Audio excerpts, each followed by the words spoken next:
Constitution of the United States. So help you God. So help me God.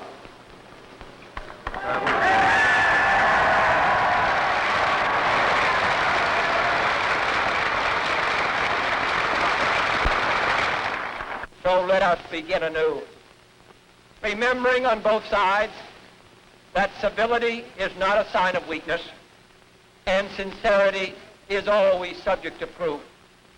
Let us never negotiate out of fear, but let us never fear to negotiate.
Life in 1961 will not be easy.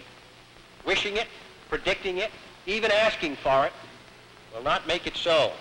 There will be further setbacks before the tide is turned, but turn it we must.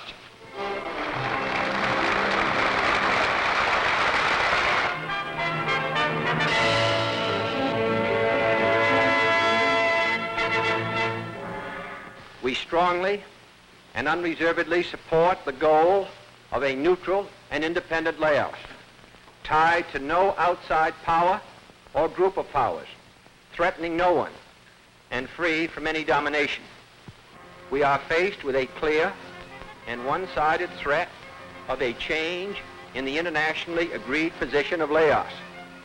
This threat runs counter to the will of the Laotian people, who wish only to be independent and neutral.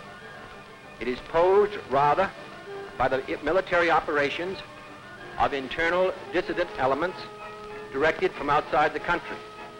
This is what must end if peace is to be achieved in Southeast Asia. We are earnestly in favor of constructive negotiation among the nations concerned and among the leaders of Laos, which can help Laos back to the pathway of independence and genuine neutrality.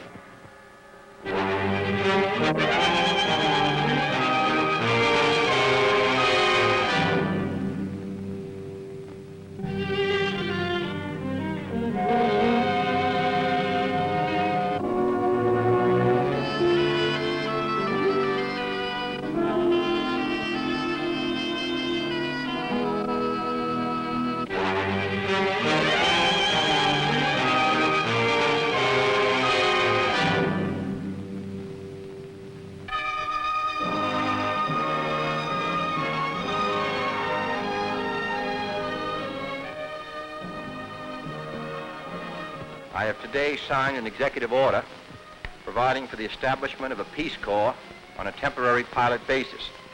This corps will be a pool of trained men and women sent overseas by the United States government or through private institutions and organizations to help foreign countries meet their urgent needs for skilled manpower. We will send Americans abroad who are qualified to do a job. We're going to put particular emphasis on those men and women who have skills in teaching, agriculture, and in health. I'm hopeful that it will be a source of satisfaction to Americans and a contribution to world peace.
Our task is to build a society of men and women conscious of their individual identity, of their national aspirations, and also of their common hemisphere interests.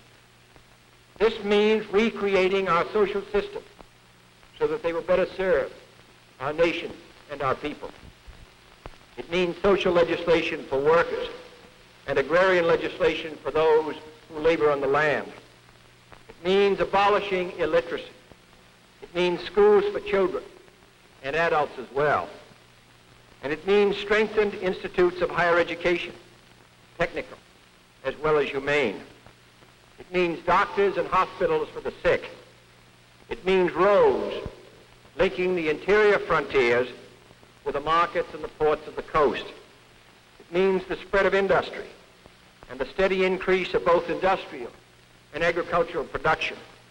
And it means, above all, the assurance that the benefits of economic growth will accrue not just to the few, but to the entire national community.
Mr. Khrushchev and I had a very full and frank exchange of views on the major issues that now divide our two countries.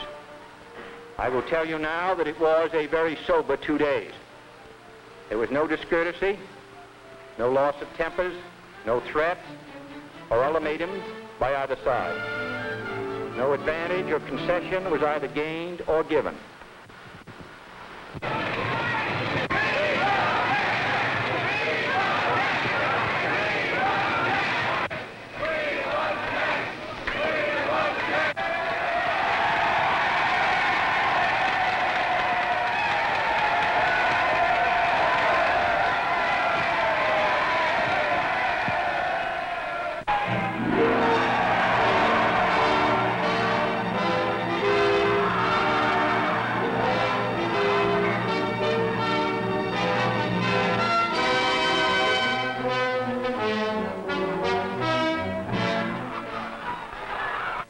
If we can find out where you all come from. Could we have everybody hold up their hand who comes from Europe?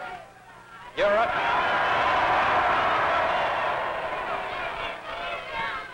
then, if we could have everybody who comes from Latin America. And then everyone who comes from Africa. And then everyone who comes from Asia.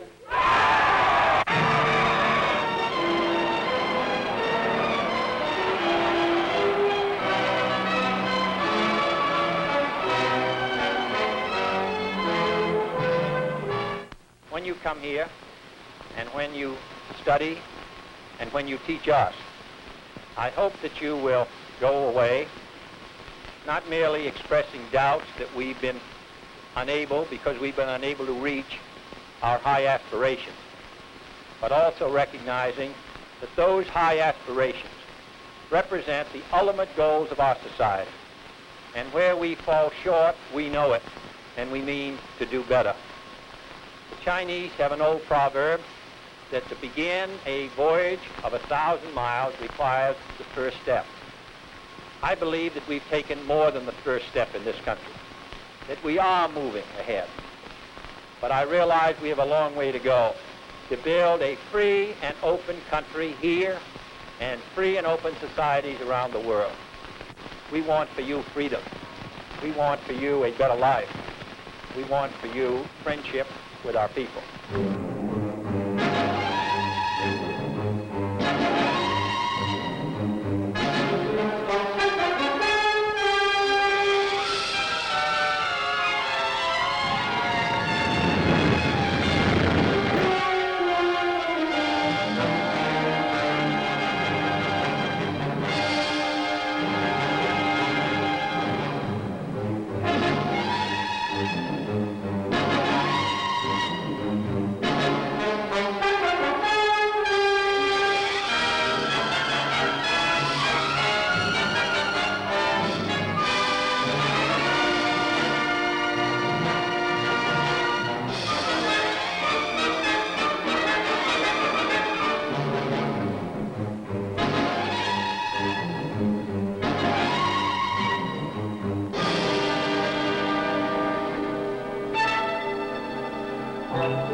Of the evidence which shows very clearly that the Soviet Union was preparing its own tests while pretending to negotiate their cessation at Geneva, the United States maintains its determination to achieve a world free from the fear of nuclear tests and nuclear war.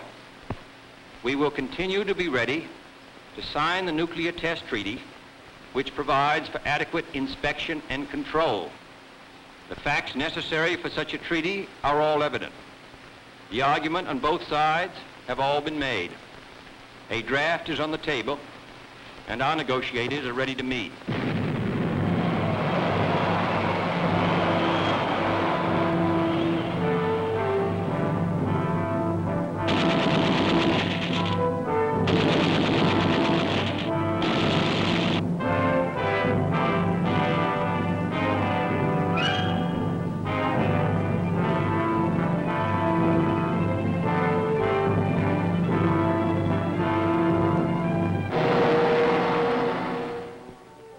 I know that I'm speaking for all of my fellow Americans, expressing our deep sense of shock and loss in the untimely death of the Secretary General of the United Nations, Mr. Dag Hammarskjöld.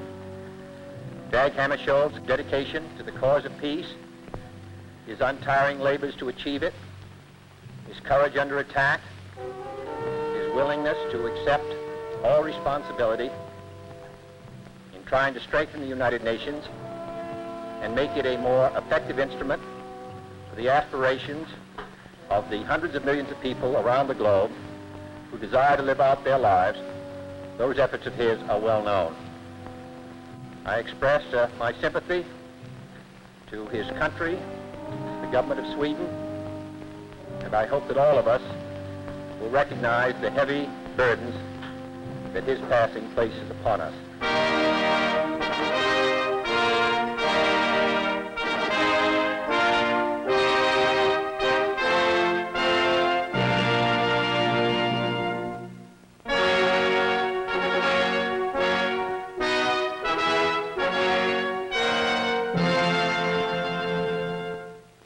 new disarmament program thus includes the following proposals.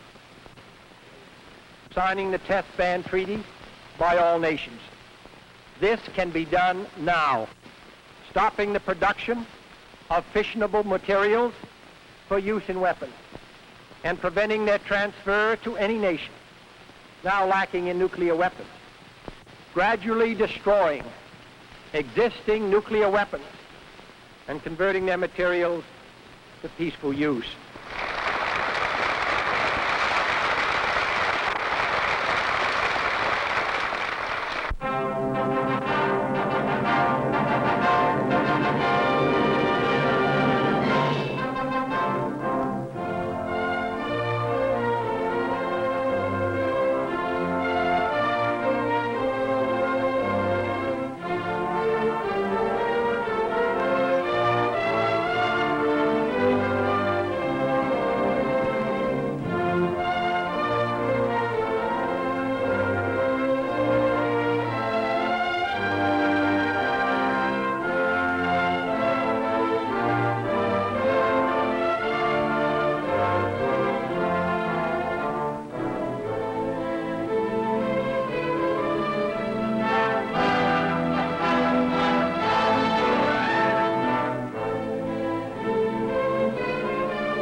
For the world of trade is no longer the same.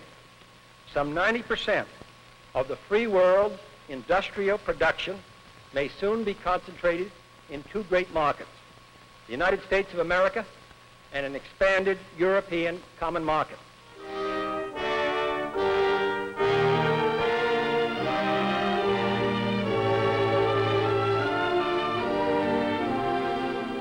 Common market is a tremendous market.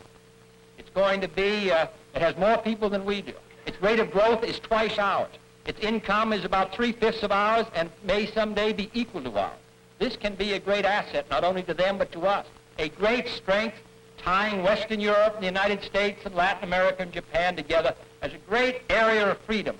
And it is a fact that the 6 countries of the common market who face the problems that we now face have had in the last 4 years full employment and an economic growth twice ours.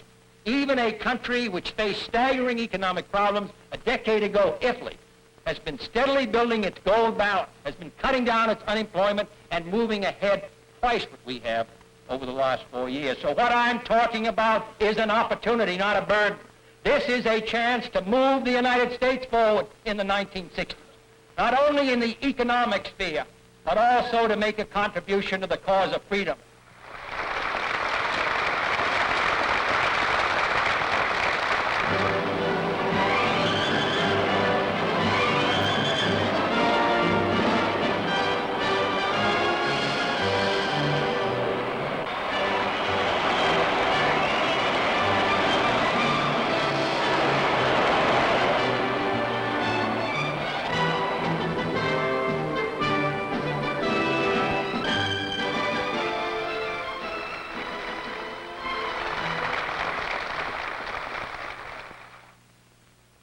que no hay esposa, ni madre, ni padre, ni familia en este continente que pueda conformarse hasta que los habitantes de todos nuestros pueblos tengan oportunidades de trabajo bien remunerados, pueden vivir decentemente y recibir enseñanza. Estas cosas deberían estar al alcance de todos y no limitarse a unos pocos afortunados.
Yet our basic goal remains the same: a peaceful world community of free and independent states, free to choose their own future and their own system, so long as it does not threaten the freedom of others.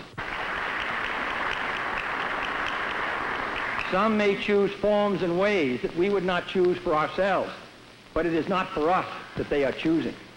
We can welcome diversity, the communists cannot, for we offer a world of choice, and they offer a world of coercion. And the way of the past shows clearly that freedom, not coercion, is the wave of the future.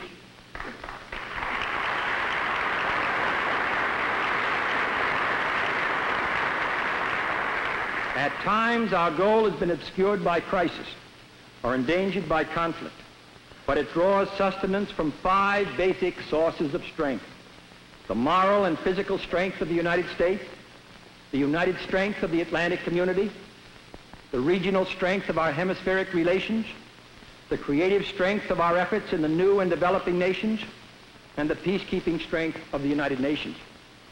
Arms alone are not enough to keep the peace. It must be kept by men. Our instrument and our hope is the United Nations, and I see little merit in the impatience of those who would abandon this imperfect world instrument because they dislike our imperfect world. For the troubles of a world organization merely reflect the troubles of the world itself. And if the organization is weakened, these troubles can only increase.